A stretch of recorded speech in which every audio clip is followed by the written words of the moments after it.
আসসালামু আলাইকুম। শুরুতেই জানিয়ে দেব হাতে থাকা গুরুত্বপূর্ণ সংবাদ শিরোনাম। গাজা পুরোপুরি ধ্বংস হয়ে যাবে, হুঁশিয়ারি ইসরায়েলের।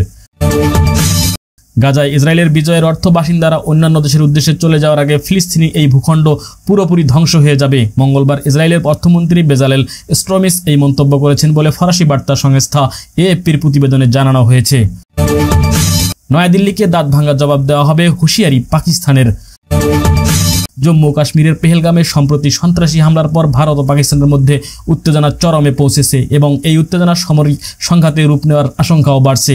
একই সঙ্গে পাকিস্তানের হামলা চালালে নয়াদিল্লিকে দাঁত ভাঙা জবাব দেওয়া হবে বলে হুঁশিয়ারি উচ্চারণ করেছেন পাকিস্তানের প্রতিরক্ষামন্ত্রী খাজা মুহাম্মদ আসিফ। এক প্রতিবেদনে এই তথ্য জানিয়েছে সংবাদ মাধ্যম এক্সপ্রেস ট্রিবিউন। আমাদের প্রয়োজন অংশীদার, উপদেষ্টা নয় বলে মন্তব্য করেছেন জয়শঙ্কর।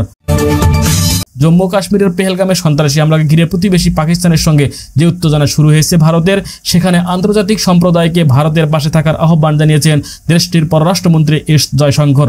সেখানে নিজে বক্তব্যে তিনি বলেন, আমরা যখন বিশ্বের দিকে তাকাই তখন আসলে আমরা অংশীদার খুঁজি, উপদেষ্টা নয়। এদিকে স্থায়ীভাবে পুরো গাজা দখলের দিকে এগোচ্ছে ইসরায়েল। ফিলিস্তিনের অবরুদ্ধ গাজা উপত্যকায় নিজেদের স্থায়ী নিয়ন্ত্রণ আরোপের পরিকল্পনা করছে দখলদার ইসরায়েল। গতকাল ইসরায়েলি প্রধানমন্ত্রী বেঞ্জামিন নেতানিয়াহু মাইক্রোব্লগিং সাইট এক্সে এক ভিডিও বার্তায় বলেন, সেনারা এখন পর্যন্ত গাজার যেসব অঞ্চল দখল করেছে সেখানে তারা আর সরবে না। প্রয়োজন অনুযায়ী স্বাধীনতাকামী সশস্ত্র গোষ্ঠী হামাসের বিরুদ্ধে অভিযান চালাবে। সর্বশেষ জানিয়ে দেব, উচ্চপদস্থ সামরিক কর্মকর্তাদের ছাঁটাই করছে ট্রাম্প প্রশাসন। সরকারের বিভিন্ন বিভাগে ও দপ্তরের হাজার হাজার কর্মকর্তা কর্মীকে চাকরিচ্যুতের পর এবার সামরিক বাহিনীর আকার ছোট করার সিদ্ধান্ত নিয়েছে ট্রাম্প প্রশাসন। সেই সিদ্ধান্তের অংশ হিসাবে মার্কিন সামরিক বাহিনীর 30% কর্মীকে ছাঁটাইয়ের ঘোষণা দিয়েছে যুক্তরাষ্ট্রের প্রতিরক্ষামন্ত্রী পিট।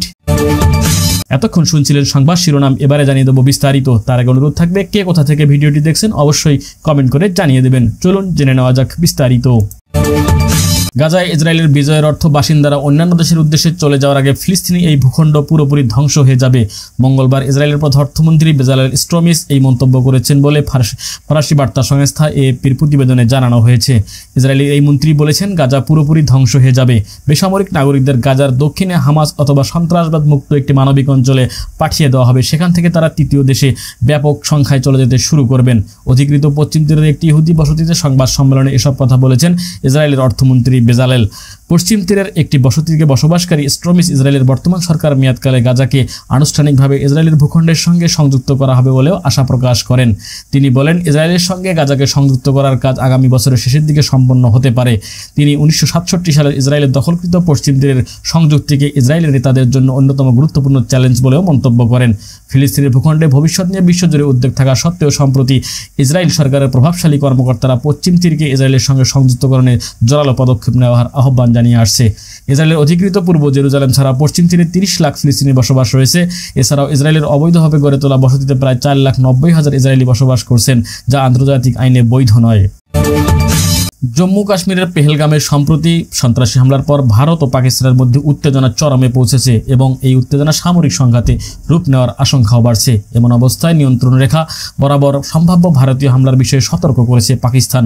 পাকিস্তানের প্রতিরক্ষামন্ত্রী খাজা মুহাম্মদ আসিফ এই সতর্কতা উচ্চারণ করেছেন। একই সঙ্গে পাকিস্তানে হামলা চালালে নয়াদিল্লিকে দাঁত ভাঙ্গা জবাব দেওয়া হয় বলে হুঁশিয়ারি উচ্চারণ করেছেন তিনি। এক প্রতিবেদনে এই তথ্য জানিয়েছেন সংবাদ মাধ্যম এক্সপ্রেস ট্রিবিউন। সংবাদ মাধ্যমটি বলছে, পাকিস্তানের প্রতিরক্ষামন্ত্রী খাজা আসিফ সোমবার সতর্ক করে দিয়েছেন যে ভারতের যে কোনো সময় নিয়ন্ত্রণ রেখাতে সামরিক হামলা চালাতে পারে। কাশ্মীরের পেহেলগাম হামলার পর ভারত ও পাকিস্তানের মধ্যে কূটনৈতিক ও নিরাপত্তা উত্তেজনা বৃদ্ধির মধ্যে তিনি এই মন্তব্য করলেন। ইসলামাবাদে সাংবাদিকদের তিনি বলেন, আমাদের কাছে খবর আছে ভারত যে কোনো মুহূর্তে নিয়ন্ত্রণ রেখা বরাবর হামলা চালাতে পারে। নয়াদিল্লিকে দাঁত ভাঙ্গা জবাব দেওয়া হবে এমন কিছু ঘটলে। এদিকে কাশ্মীরের হামলার ঘটনার প্রধানমন্ত্রী শেহবাজ শরীফ আন্তর্জাতিক তদন্ত কমিশন গঠনের দাবি জানিয়েছেন। প্রতিরক্ষামন্ত্রী আসিফ বলেন, এ ধরনের তদন্তে প্রমাণ হবে আসলে ভারত নিজেই কোনো অভ্যন্তরীণ গোষ্ঠী এতে জড়িত কিনা। দিল্লির ভিত্তিহীন অভিযোগের আসল তথ্য উন্মোচিত হবে।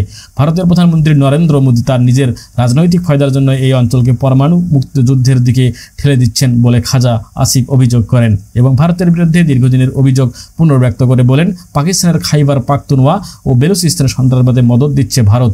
আসিফ আরও বলেন, আমরা 2016 থেকে 2017 সালে জাতিসংঘকে ভারতের সন্ত্রাসের অর্থায়নে প্রমাণসহ ভিডিও দিয়েছিলাম। তিনি আরও বলেন, সম্প্রতি খাইবার পাখতুনওয়া এবং বেলুচিস্তানে যে সন্ত্রাসী হামলা বেড়েছে তার সঙ্গে আফগানিস্তান থেকে পরিচালিত গোষ্ঠীগুলো সংশ্লিষ্টতা রয়েছে বলে ভারতের সমর্থন রয়েছে। প্রসঙ্গত সম্প্রতি জম্মু কাশ্মীরের পেহেলগামে ভয়াবহ সন্ত্রাসী হামলায় 26 জন নিহত হয়েছেন।